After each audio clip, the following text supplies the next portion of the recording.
এইমাত্র সুপারস্টার শাকিব খানকে এবার লাল রঙের কোট গতরে কালো রঙের চশমা চোখে দিয়ে অনুষ্ঠানে সুপারস্টার শাকিব খানকে দেখে ইতিমধ্যেই অপবিশ্বাস প্রশংসা করে একই বললেন। বিস্তারিত জানতে ভিডিওটি না টেনে দেখতে থাকুন। অপবিশ্বাস বলেছেন, অনেকটাই সুন্দর লাগছে সুপারস্টার শাকিব খানকে এবার অনুষ্ঠানে লাল রঙের কোট গতরে।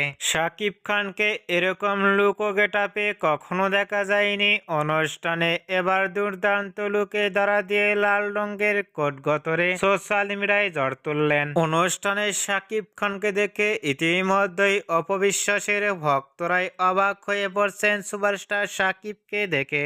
এবার সুপারস্টার শাকিব খানকে এবার নতুন লুকে ইতিমধ্যেই অনুষ্ঠানে দেখে আপনাদের কেমন লাগলো নিচে কমেন্ট বক্সে জানিয়ে দিন।